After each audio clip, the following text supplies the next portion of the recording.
Hi guys, welcome back to my channel. आप लोग को पता है ये जो आज का जो खबर चल रही है राजा और सोनम रघुवंशी वाली, उसमें राजा की डेड बॉडी मिल चुकी थी। शिलोंग वगैरह हर जगह वो लोग हनीमून के लिए गए थे। टिकट भी सोनम ने ही कराया था। राजा की डेड बॉडी आई, बहुत लोगों को दुख हुआ। फिर सोनम की जांच पड़ताल हुई, मतलब खोजबीन हुई, कहीं उसके साथ कोई हादसा ना हो गया, उसकी बॉडी भी नहीं मिली, काफ़ी कुछ हुआ। अब जो है कल रात में सोनम मिल गई हैं। वो यूपी आ गई थी और वहाँ से ढाबे से फ़ोन की अपने परिवार को, पिताजी को और भाई को। उसी में जो है वो पकड़ी गई। अब हत्या का खुलासा ये हुआ है कि उसमें पहले भी 2 या 3 लोग थे फरार हैं और सोनम ने ही हत्या कराई है अपने पति की।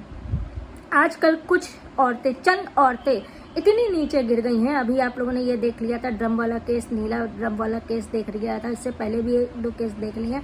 पति को मार के बॉयफ्रेंड के साथ फरार होना या अच्छी ज़िंदगी जीने के सपने देखना, ये औरतों से ऐसे अपराध करा रहा है जो कि आपकी सोच, हमारी सोच से भी बाहर है।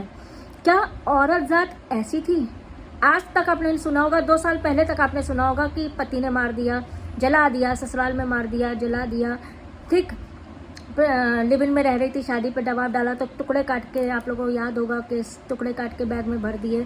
फ्रिज में मिली लड़कियां, सूटकेस में मिली लड़कियां, सब चीज़। अब ये चीज़ें उल्टी होने लगी हैं, औरतें आदमी को मारने लगी हैं।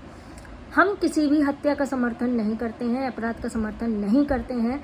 जो गलत है वो गलत है, ठीक है। अगर आदमी बुरा है, अगर आदमी से नहीं पट रही है तो अलग हो जाओ, वहाँ के पास जाओ, लीगल एक्शन लो, सब कुछ लो।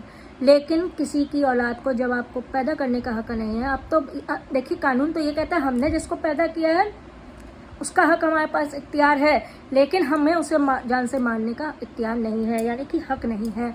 कानून हमको इसकी भी इजाज़त नहीं देता है कि हमने पैदा किया है, हमने मार दिया। तो ये चंद औरतें जो हैं वो मार के अपने को कौन सा 30 मार खा समझती हैं। इनकी वजह से सारी औरतें बदनाम होती हैं। अगर आप इसमें कमेंट देखें, पतियों की या लड़कों की राय देखें या किसी की राय देखें, तो शादी नहीं करनी चाहिए, है ना, शादी से दूर रहना चाहिए, आजकल सोच समझ के शादी करनी चाहिए, यह सब चीज़ें हैं। हम लोग ने देखिए ज़िंदगी में इतने साल काट दिए, जहाँ माँ बाप ने शादी दी, माँ ने शादी दी, वहीं पर निभा रहे हैं। आज इतने साल शादी के सक्सेसफुल कह सकते हैं आप निभा रहे हैं। क्या टेंशन नहीं हुई होगी? क्या डांट नहीं खाए होंगे? क्या कुछ स्ट्रगल नहीं लाइफ में हुआ होगा? लेकिन सब चुनौतियों को पार करते हुए आज आराम से देखिए इस तरह से हम लोग ज़िंदगी काट रहे हैं। हम काट रहे हैं, आप काट रहे हैं, सब काट रहे हैं, काटने वाले सब काट रहे हैं। लेकिन ये जो चंद औरतें हैं जो मार काट के ड्रम में डाल दे रही हैं, काट पीट के फेंके दे रही हैं, हनीमून में ले जाके वहाँ पे बुला के लोगों को कटवा दे रही, मरवा दे रही हैं, ये औरतें नहीं होती हैं, डायन होती हैं। ये पैदाइशी डायन होती हैं। ये मारने के लिए, किसी को खाने के लिए, चबाने के लिए ही जैसे लगता है पैदा हुई हैं। इन चंद औरतों की वजह से लोग सारी औरतों पे उंगलियां उठा रहे हैं, जबकि ये औरत ही नहीं मानी जा सकती, क्योंकि औरत का मतलब होता है सॉफ्ट दिल, ममता, करुणा, यही तो होता है औरतें। हम एक चूहा नहीं मार पाएंगे। औरतें चूहे से डरती हैं, कॉकरोच से डरती हैं, छिपकली से डरती हैं, है ना। अगर छिपकली दिख जाए तो आऊ करके भागने लगेंगी, कॉकरोच से डरेंगी। वही, और जब औरतों में कुछ वही औरतें होती हैं जो इस तरह से मार पीट डालती हैं, काट डालती हैं, तो आप क्या कह सकते हैं। बहुत सुन के तकलीफ हुई। जिनको नहीं निभाना है, एक तो शादी से पहले ही अड़ जाओ, 1 दिन पहले, 4 दिन पहले तक अड़ जाओ, हमें नहीं करनी है। कर लिया, नहीं निभ रही है, मैं के चले जाओ, एक लीगल चले जाओ, सब चले जाओ, ना सुनो माँ बाप की, लीगल जाना है, हम नहीं रह पाएंगे वहाँ पे। लेकिन किसी की औलाद को इस तरह से जान से मारने का हक किसने दे दिया? किसने दे दिया? अब क्या हुआ? क्या ये बॉयफ्रेंड के साथ रह पाएंगी? पकड़ ली गई, जेल चली गई, सालों लग जाते हैं, 4-6 साल लग जाते हैं। उसके बाद भी क्या बॉयफ्रेंड इनको अपनाएगा? उसके बाद भी क्या ज़िंदगी इनको हो पाएगी? इससे तो अच्छा यहीं रह के अपनी ज़िंदगी गुजार ली होती। शादी से पहले के 1 दिन पहले का भी पास्ट आदमी को भूलना पड़ता है, उसको प्रेजेंट पे हावी नहीं होने देना पड़ता। अगर उसके साथ हमारी ज़िंदगी लिखी थी तो उसी से शादी होती, क्योंकि ऊपर जोड़ी बना के भगवान भेजता है, ये यहाँ नहीं बनती हैं। कई शादियाँ अपने से दिखूंगी कि रास्ते में, ट्रेन में तय हुई, दूसरे शहर तय हुई, बिना देखे शादी हुई। आप दूसरों को क्या कहेंगे? हमने खुद नहीं देखा था, हमारी माँ ने जहाँ शादी तय की वहीं परिवार वाले देखने आए थे, तो क्या नहीं निभाया? सबने निभाया। ये चंद औरतें जो है ये क्या कर रही हैं, ये अपने माँ बाप का, परिवार का, सबका माँ बाप का बुढ़ापा खराब कर दी।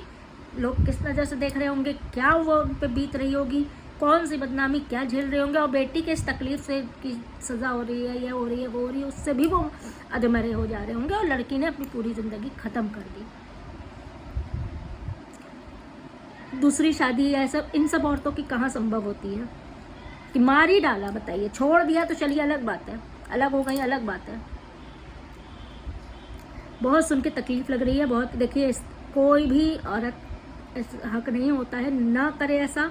नहीं पट रही है, अलग हो जाओ भाई। नहीं पट रही है, मरने मारने से तो अच्छा है अलग हो जाओ। ना शादी करो, शादी से पहले ही बवाल कर दो, नहीं करनी है, नहीं हमें पसंद है, नहीं करने दें। लेकिन इस तरह की चीज़ें नहीं करो कि मार पीट के काट के। इस तरह की बहुत तकलीफ दे। उस आदमी का क्या दोष है, वो कितनी खुशी से उसने शादी की, अपनी शादी की वीडियो देख रही है, सिंदूर डाल रहा है, सब है, और ये मुंह बनाए ऐसे बैठी है। इसका शादी में मन नहीं था, नहीं करनी चाहिए थी। इनके परिवार वालों की भी गलती है जो ज़बरदस्ती से बेटियों की शादी ना करें। लड़कियों की शादी उनकी इच्छा अनुसार करें, छोड़ दे, कर रही हो नहीं कर रही हो, जो मर्जी कर रही हो, क्या किया जाए। ऐसे हालातों से तो अच्छा है ना, आपने तो अपना अच्छा सोचा कि हमें बेटी उस घर में ज़्यादा खुश रहेगी, सब रहेगी। लेकिन बेटी ने क्या किया फिर। चलिए आज की वीडियो यहीं ख़त्म करते हैं। नेक्स्ट वीडियो का वेट करिएगा, जल्द मिलते हैं। Like, subscribe and do comment. इस मैटर पे आप लोग को जो जो पता है, जो जो आप लोग के दिल में है, वो सब मुझे कमेंट करिएगा। मैं कमेंट्स पे भी वीडियो बनाऊंगी।